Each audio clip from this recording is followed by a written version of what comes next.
പശ്ചിമേഷ്യയിലെ സംഘർഷം അതീവ സങ്കീർണമായ ഒരവസ്ഥയിൽ എത്തി നിൽക്കുകയാണിപ്പോൾ. ഒരു വശത്ത് ഇസ്രയേൽ ജൂതരാജ്യം നിലനിൽപ്പിന് വേണ്ടിയുള്ള ഒരു പോരാട്ടത്തിലാണ്. എക്കാലത്തും 1948 നിലവിൽ വന്ന് നാളിതുവരെ നിലനിൽപ്പിന് വേണ്ടി, സുരക്ഷയ്ക്ക് വേണ്ടി, അസ്തിത്വത്തിന് വേണ്ടിയുള്ള പോരാട്ടത്തിലാണ് ഇസ്രയേൽ. അമേരിക്ക എന്ന വലിയേട്ടൻ, യുണൈറ്റഡ് സ്റ്റേറ്റ്സ് ഓഫ് അമേരിക്ക എന്ന വലിയേട്ടൻ്റെ കലവറയില്ലാത്ത പിന്തുണ ഒളിഞ്ഞും പലപ്പോഴും തെളിഞ്ഞും ആണ് ഇസ്രയേലിനെ നാളിതുവരെ താങ്ങി നിർത്തിയത്. എത്ര ഐക്യരാഷ്ട്ര സംഘടന, UN സെക്യൂരിറ്റി കൗൺസിൽ പ്രമേയങ്ങളാണ് രക്ഷാസമിതിയിൽ വോട്ടിനിട്ട് എല്ലാ രാജ്യങ്ങളും ഇസ്രയേലിനെ പലപ്പോഴും കുറ്റപ്പെടുത്തുമ്പോഴും അമേരിക്ക എന്ന ബിഗ് ബ്രദർ വീറ്റോ ചെയ്ത് ഇസ്രയേലിനെ ഊരിക്കൊണ്ടുവന്ന എത്ര പ്രാവശ്യമാണ്. ഇപ്പോഴും അത് സംഭവിക്കുന്നു. അമേരിക്ക പൊതു തെരഞ്ഞെടുപ്പിലേക്ക് പോവുകയാണ്. ഇസ്രയേൽ യുദ്ധത്തിൻ്റെ മധ്യത്തിലാണ്.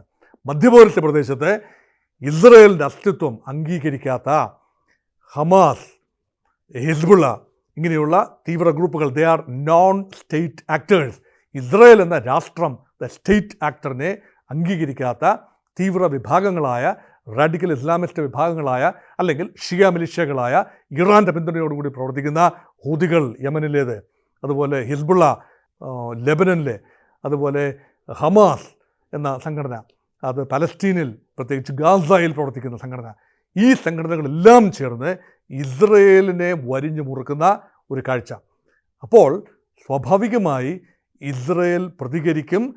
ആ പ്രതികരണം എല്ലാ ന്യായത്തിൻ്റെയും സഭ്യതയുടെയും അച്ചടക്കത്തിൻ്റെയും എല്ലാ സീമകളും ലംഘിച്ച് അപ്രതീക്ഷിതമായ ട്വിസ്റ്റ് ആൻഡ് ടേൺ കൈവരിക്കുന്ന കാഴ്ച കണ്ടു. അപ്പോഴെല്ലാം അമേരിക്ക സമാധാനത്തെക്കുറിച്ച് പറയുകയും സമാധാനം നടപ്പാകാൻ വേണ്ടി പല ആവർത്തിയാണ് ആൻ്റണി ബ്ലിങ്കൻ എന്ന വിദേശകാര്യ സെക്രട്ടറി, ഫോറിൻ സെക്രട്ടറി അല്ലെങ്കിൽ സെക്രട്ടറി ഓഫ് സ്റ്റേറ്റ് എന്ന് അമേരിക്കക്കാർ വിളിക്കുന്ന അവരുടെ വിദേശകാര്യ മന്ത്രിക്ക് തുല്യനായ ഉന്നത സ്ഥാനീയൻ, അദ്ദേഹം എത്ര പ്രാവശ്യമാണ് ടെല്ലവീവിൽ വരുന്നു, ബെയ്റൂട്ടിലെത്തുന്നു, അതുപോലെ ഈജിപ്ഷ്യൻ തലസ്ഥാനമായ കെയ്റോയിലെത്തുന്നു, ഡമാസ്കസിലെത്തുന്നു എന്നു വേണ്ട, America left no stone unturned in ensuring that there is peace in West Asia.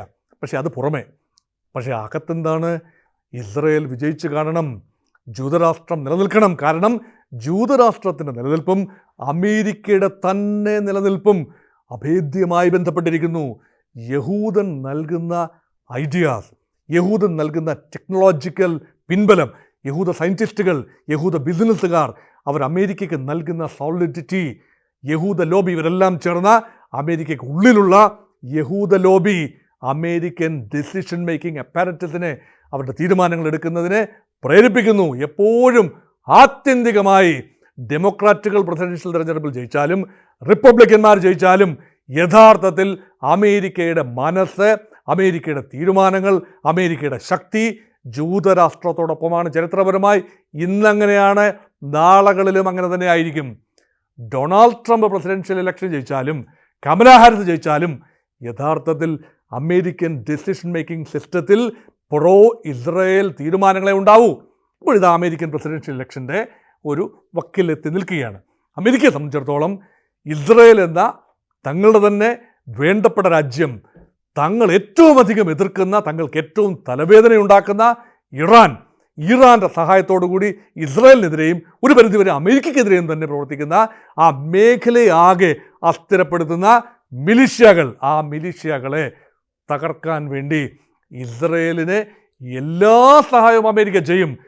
ഇവിടെ ഡൊണാൾഡ് ട്രംപും കമലാ ഹാരിസും തമ്മിലുള്ള വാക്ക് പോരാട്ടത്തിലെ വ്യത്യാസമെന്ന് പറയുന്നത്, കമലാ ഹാരിസ് ഡെമോക്രാറ്റിക് കക്ഷിയുടെ സ്ഥാനാർത്ഥിയാണ്. ഡെമോക്രാറ്റിക് കക്ഷി കുറച്ചുകൂടി ഒരു പ്രോ പലസ്തീൻ എന്ന് പറയാനാവില്ല എങ്കിൽ പോലും കുറച്ചുകൂടെ സംയമനം വേണം, ഒരു സൊല്യൂഷൻ വേണം, പീസ്ഫുൾ സൊല്യൂഷൻ വേണം, പലസ്തീനികളുടെ അവകാശങ്ങൾ സംരക്ഷിക്കപ്പെടണം. ഒരുപക്ഷെ ഒരു ദ്വിരാഷ്ട്ര ഫോർമുലയിലേക്ക് എത്തി നിൽക്കുന്നത് പോലും സാധ്യമാണ് എന്ന് വിശ്വസിക്കുന്ന മൈൽഡ് വിഭാഗമാണ്.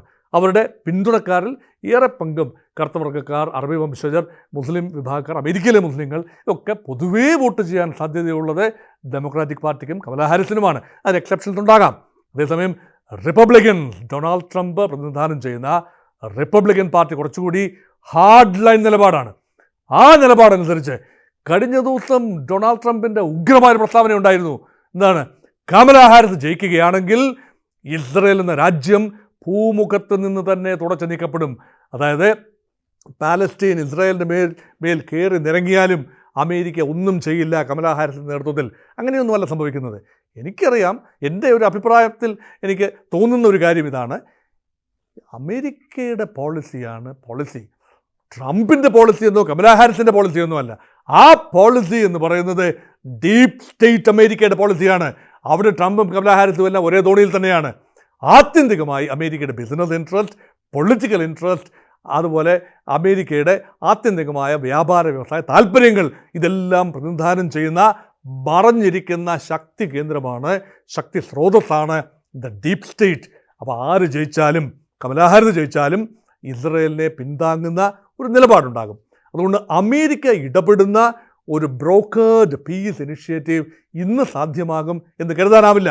ഒരുപക്ഷെ അമേരിക്കൻ പ്രസിഡന്റ് ജോ ബൈഡൻ വല്ലാതെ ആഗ്രഹിക്കുന്നുണ്ടാകും താൻ ജനുവരിയിൽ പടിയിറങ്ങുന്നതിന് മുൻപ് ഒരു സന്ധി സംഭാഷണം നടത്തി അമേരിക്ക ബ്രോക്കറേജ് ചെയ്യുന്ന പീസ് കൊണ്ടുവന്ന് തനിക്കൊരു സമാധാനത്തിൻ്റെ നോബൽ സമ്മാനവും വാങ്ങിച്ച് റിട്ടയർമെൻറ്റ് ജീവിതം സ്വസ്ഥമായി കഴിഞ്ഞുകൂടാം എന്ന് അദ്ദേഹം ആഗ്രഹിക്കുന്നുണ്ടാകും. പക്ഷേ സ്ഥിതിഗതികൾ അങ്ങനെയല്ല മുന്നോട്ട് പോകുന്നത്. യഥാർത്ഥത്തിൽ മറ്റ് പ്ലെയേഴ്സ്, ചൈനയും റഷ്യയും ഉൾപ്പെടെയുള്ള മറ്റ് ഗ്ലോബൽ ആക്ടേഴ്സ് ഈ പ്രദേശത്ത്, മധ്യപൗരസ്ത്യ പ്രദേശത്ത് പ്ലെയേഴ്സായിട്ട് വരാനുള്ള സാധ്യതയാണ്. ഇറാൻ അനുകൂലമായി അവർ കൂടി രംഗത്ത് വന്നാൽ അമേരിക്കയ്ക്ക് പിടിച്ചാൽ കിട്ടാനാവാത്ത രീതിയിലേക്ക് മധ്യപൗരസ്ത്യ പ്രദേശത്തെ വെസ്റ്റ് ഏഷ്യയിലെ രാഷ്ട്രീയം നീങ്ങും. അതുകൊണ്ട് ഹമാസ് ഇസ്രായേൽ അല്ലെങ്കിൽ ഇസ്രായേൽ ഹിസ്ബുള്ള പോരാട്ടത്തിന് യഥാർത്ഥത്തിൽ ഒരു ആഗോള മുഖമാണ് ഉള്ളത്. അത് മനസ്സിലാക്കുന്നിടത്താണ് ഈ പ്രശ്നത്തിൻ്റെ പരിഹാരമാർഗവും.